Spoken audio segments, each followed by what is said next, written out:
Bueno, esto sigue siendo Agenda Propia. Estamos con Juan Gabriel Tocatlián, analizando un poco, bueno, el transcurrir de la geopolítica. Estamos viviendo una especie de nueva guerra fría, una guerra comercial entre Estados Unidos y China como principales contrincantes. Y bueno, queríamos por ahí meternos un poco en esto, ¿no? A ver, yo diría ahí tres cosas. La primera es que el Trump que regresó es un Trump que entiende, me parece a mí, que Estados Unidos ya no puede moldear el sistema internacional. Los fracasos han sido notables. ¿Y lo asume esto? Yo creo que la dirigencia política, militar y empresarial de Estados Unidos lo entiende a esta altura. Que lo que parezca hoy como irracional, me parece a mí que no lo es tanto. Si uno observa el comportamiento efectivo y la razón de ser de algunas de estas cuestiones. ¿Qué quiero decir con esto? Estados Unidos pierde militarmente en Irak y en Afganistán. Es derrotado.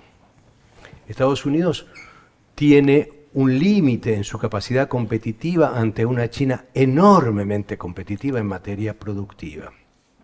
Estados Unidos hasta el 2007 controla 60 de las 64 tecnologías críticas y desde el año 2019 China tiene la primacía en 57 de las 64 tecnologías críticas.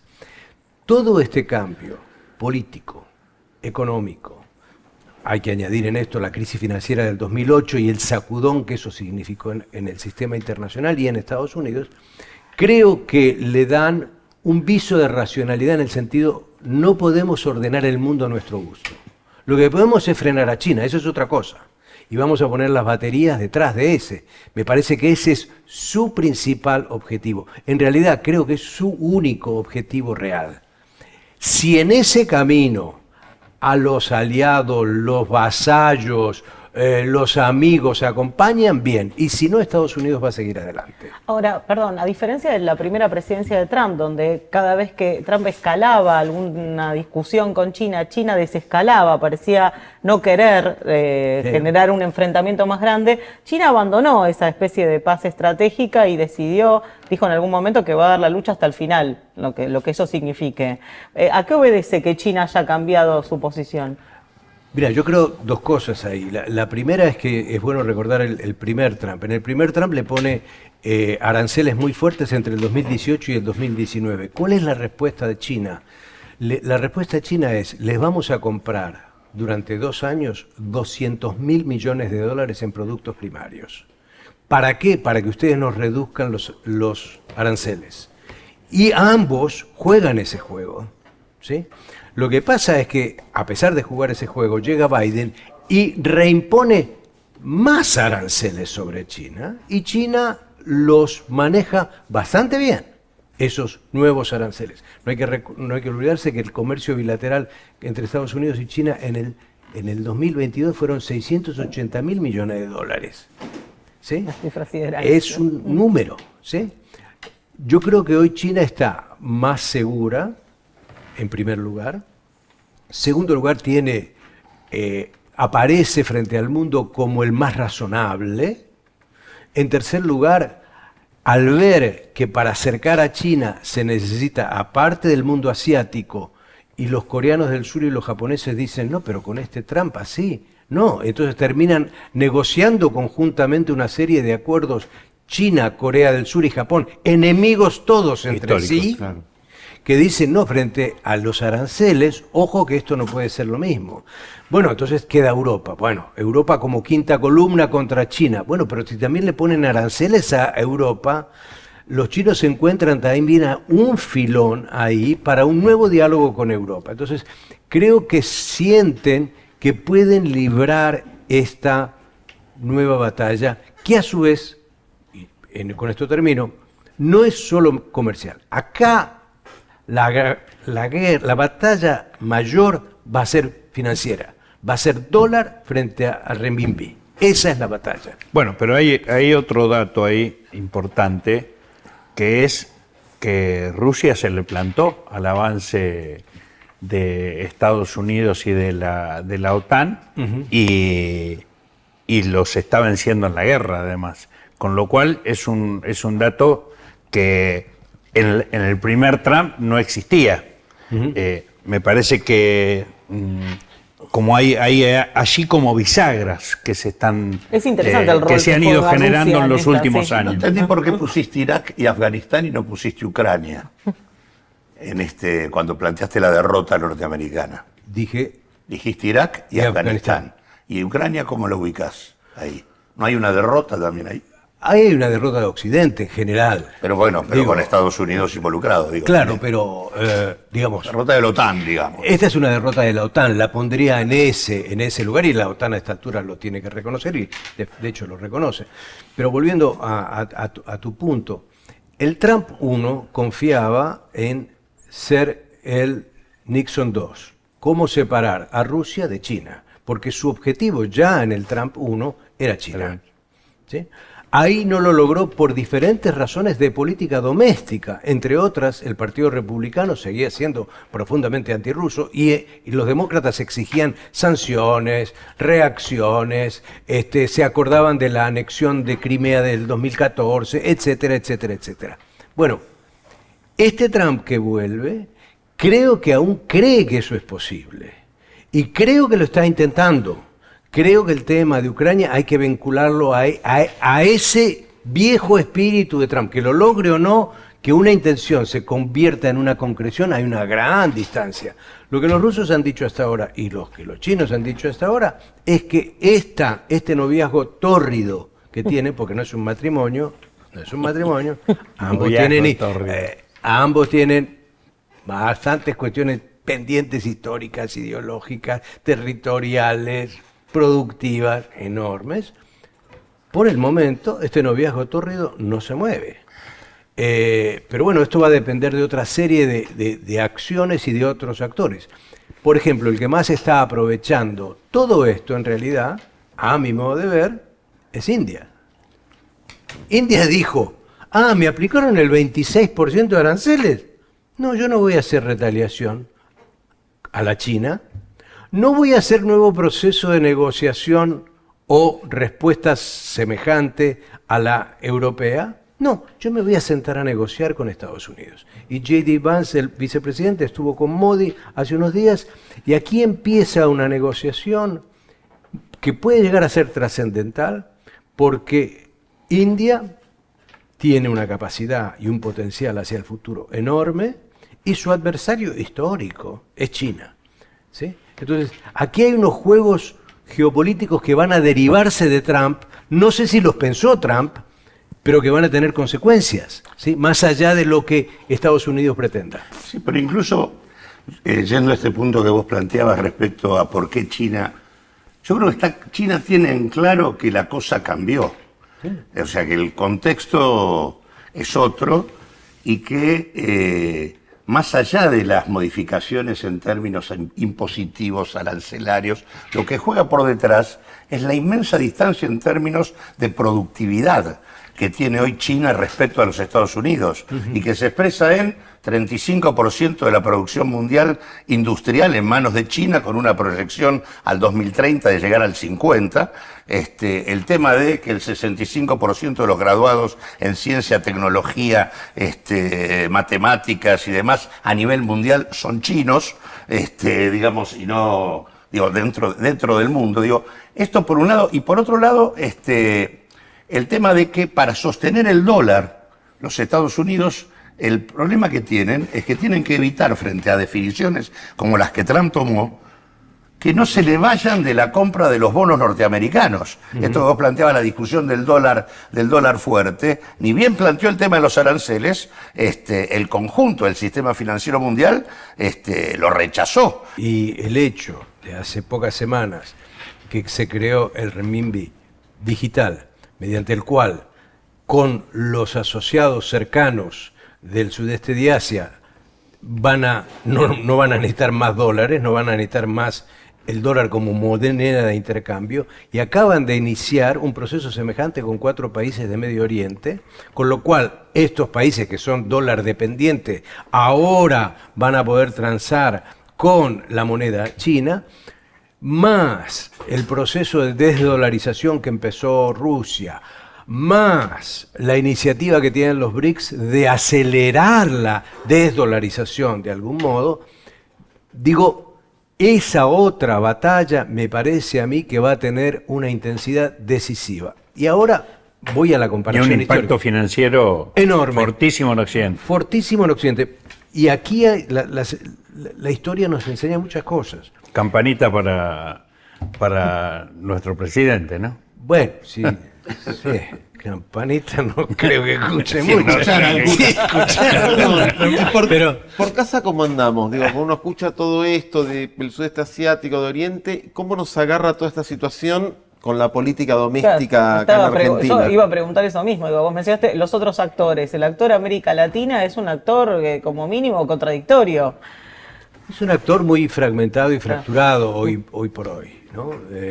Entre otras, porque tampoco se ve un liderazgo cohesivo en América Latina, ni un sistema coparticipante de liderazgo, porque uno diría, en una condición de otro tipo de gobierno en Argentina, uno podría hacer un triángulo México, Brasil, Argentina, para poner que además son miembros del G20 y que pudieran llevar una agenda conjunta y que pudieran negociar de la misma manera y que respondieran a los aranceles impuestos con una misma fórmula. Bueno, pero tenemos una dispersión y unas divergencias que son dramáticas. Ahora, ¿cómo tiene definido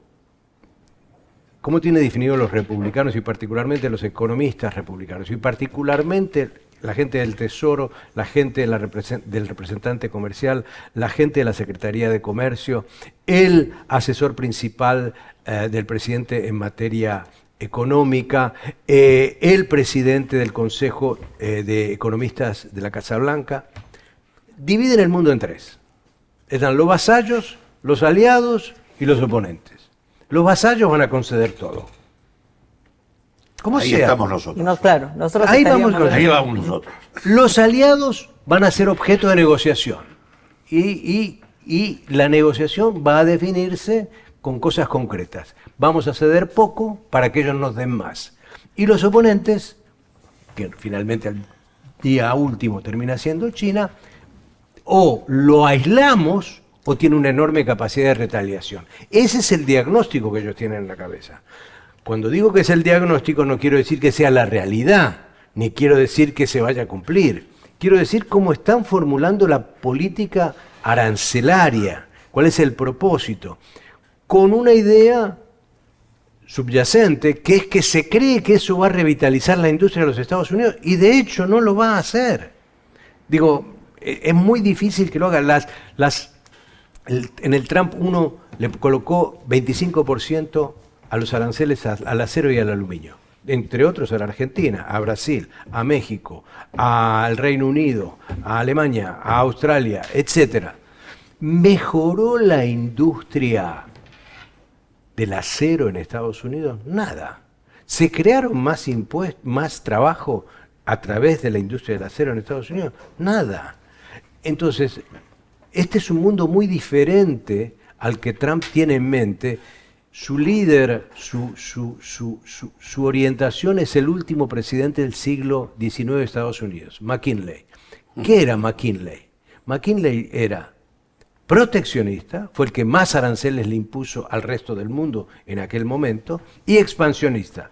Gracias a la guerra hispano-norteamericana se quedó con Guam, se quedó con Puerto Rico, se quedó con Filipinas y hizo de Cuba un protectorado y después agarró y anexó Hawái. ¿Sí? Entonces, cuando vemos al Trump de hoy y esas reminiscencias de que eso puede volver, cuando él habla de la edad dorada, algo que nuestro presidente también habla, nosotros también tenemos como una edad dorada que no sabemos cuál es. La Argentina del centenario, aparentemente. Esa. Sí. Son cuestiones anacrónicas, eso es lo que quiero señalar. Es tan anacrónico Trump como anacrónico es Milei al final del día. Ahora, perdón. 155 fábricas tiene Nike en Vietnam para venderle Claro. a Estados Unidos la tercera parte de lo que consume la industria del calzado. Digo, es otro mundo. Claro. Que Que no se van a deslocalizar. Claro, es como nuevamente. el proteccionismo fue algo que sirvió para que algunas potencias se expandieran en el contexto de un mundo de libre cambio. Esto es lo que le permitió a Alemania en el siglo XIX, a Japón y Corea del Sur en el siglo XX, pero digo, hoy, planteado en estos términos, es un verdadero disparate, está totalmente descontextuado. Yo creo que ahí radica la tranquilidad china frente a lo que ocurre. No tiene sentido el planteo de Trump. Vos mencionaste esto de la anacronía de Milei en su discurso, y me parece interesante para traer un poco a estas tierras. El presidente en principio se vende como algo nuevo, que es algo que nosotros tratamos mucho en este programa, pese a hacer estas reminiscencias a 100 años para atrás. Pero además supone que esto de pegarse a Estados Unidos es estratégico para el país y que va a conseguir mejorías. Ahora, en este escenario, pensando en que el reloj no gira hacia atrás, ¿no? En este escenario que tenemos ahora, estratégicamente, ¿cuál sería un rol que le serviría a la Argentina, pensando en algo que Claudio menciona siempre en este programa, que es que Argentina tiene con Estados Unidos una economía competitiva y con China una economía complementaria? ¿Qué le serviría a la Argentina? ¿Seguirse pegando con Trump y ser ubicado dentro de este grupo de los vasallos que aceptan todo? A ver, Argentina, en un escenario distinto a este, tendría que tener una coalición gobernante diferente a esta. Digo, porque alguien concede a esto, ¿sí? Alguien es concesivo frente a esto. A mí me llama la atención que vinieron otro 25% sobre el acero y el aluminio. Nadie vio que el presidente se reuniera con los productores argentinos. Vino lo del 10% y lo que dijo fue, bueno, vamos a arreglar con Estados Unidos y vamos a readaptar la normatividad nuestra para que entonces los aranceles... Yo miro a Chile. El presidente citó a todo el empresariado chileno.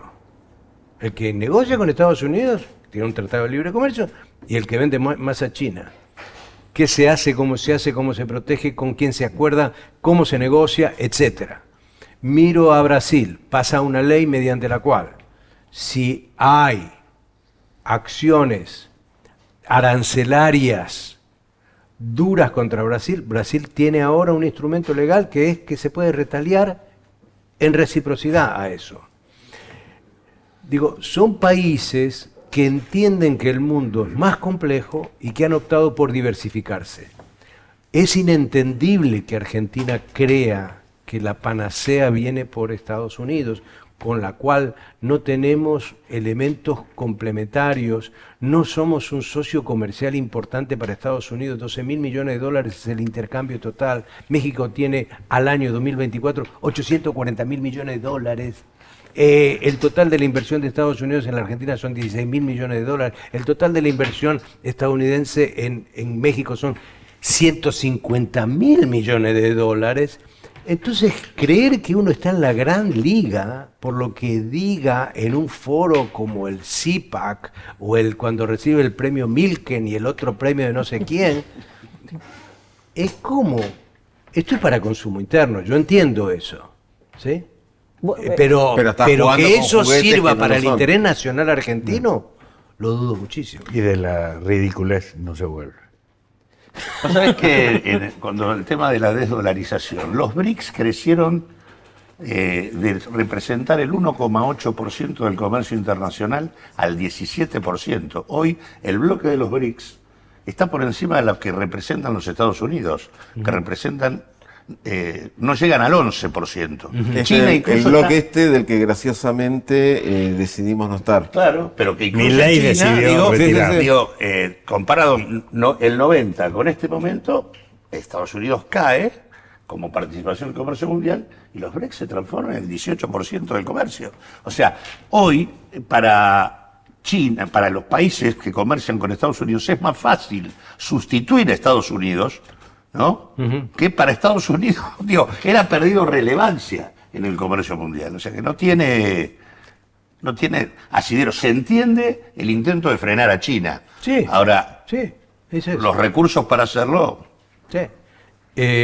Hay un dicho anglosajón muy simpático que yo siempre aplico para el caso de los BRICS, donde fuimos invitados y anunció el presidente Milei que no íbamos a aceptar eso, que lo rechazábamos. El dicho anglosajón es: o uno es parte de la mesa o del menú. Entonces nosotros, en vez de estar en la mesa para jugar con socios que son buenos y otros socios que nos pueden gustar menos, y con otros tenemos diferencias, y con otros tenemos complementariedad, y con otros tenemos relaciones estrechísimas, en vez de ser eso, decidimos ser parte del menú, conscientemente. Cuando digo conscientemente, digo porque yo al día de la fecha, casi ninguna decisión de política exterior ha sido cuestionada por lo que se llama la oposición en Argentina. Yo no vi ninguna citación de audiencia pública en el Congreso, no vi ningún pronunciamiento, yo no vi nada, puede ser que esté oculto todo eso. Pero a mí me llama la atención el empobrecimiento del debate sobre política exterior en la Argentina. Esto no era habitual. Uno, incluso con Macri, tenía debates y disputas y tensiones, y yo recuerdo que además la gente de esto se olvida, pero cuando se hizo la reunión del G20 en Argentina, él coqueteó con que Argentina podía ser un miembro del BRICS. Estaba dispuesto a pensar eso. ¿Sí? Bueno, el padre de Macri fue presidente de la Cámara de Comercio chino-argentina, ¿no? Perfecto. Pero vos me decís, ¿hay intereses materiales? Perfecto. ¿Sí? Prácticos. Ok, los entiendo. Pero desde aquel momento en el cual la relación con Estados Unidos o la relación con Brasil o la relación con China era objeto de un debate, había un debate de política exterior. Pues sí, hoy no se está discutiendo. Eso que se decía en algún momento, que la única política era la política exterior. Exacto. Eso, Bueno, decía alguien con Bueno, alguna si eso en efecto es así, entonces no hay una ausencia con de Claudio, política. con Alicia Castro y con otras personalidades, fuimos de los pocos que junto con el Centro de Excombatientes de Malvinas hicimos del discurso del presidente Milei, que cambia décadas de política diplomática en la Argentina, aceptando la intervención de los Kelpers en la eventual negociación. Hicimos de eso un pedido de juicio político, o dos pedidos de juicio político. El resto de buena parte de la oposición no se expidió, excepto en declaraciones genéricas. Sí, además, este último discurso del 2 de abril, yo creo que es el primer discurso que yo conozco desde la llegada del presidente Alfonsín, que expresamente quiere mandar el mensaje que en Argentina no hay consenso sobre Malvinas. Las repercusiones de eso en términos geopolíticos me parece que más la apertura... Son gravísimos. Son graves, y además, antecedido por el voto... A ver, en el 2014 se produce la anexión de Crimea por parte de Rusia. Argentina está en el Consejo de Seguridad ese año. ¿Cómo vota Argentina? Vota contra la anexión de Crimea. ¿Por qué vota en contra Cristina Fernández de Kirchner? Bueno, vota en contra porque lo que está en juego es la soberanía, la integridad territorial y el uso de la fuerza. Entonces, votó en contra. Cuando ahora en marzo hay una resolución deplorando la invasión rusa y Argentina, para no deslindarse de Estados Unidos, se abstiene, cuando el tema era la integridad territorial y la soberanía de Ucrania, los británicos también toman nota. Dicen, mira qué gente rara esta. Resulta ser que creían en la integridad territorial y la soberanía, y nos dicen que tienen que hablar con nosotros sobre eso. Pero cuando llega un momento como este, votan de otra manera. Ups, qué interesante. Entonces, en el lapso de un mes, le dimos una munición a Londres que les cayó como maná del cielo. Claro. Bueno, Juan, se nos terminó el programa. Nos están haciendo un montón de señas del otro lado. Pasamos por todos los temas. Muchísimas gracias por tu visita. Gracias, Cachorro. Gracias, Claudio. Gracias, Manuel. Este fue otro programa de... Gracias, Gladys. Bueno, Gracias a ustedes. este fue otro programa de Agenda Propia. Nos volvemos a encontrar el próximo martes a las 17 acá por Somos.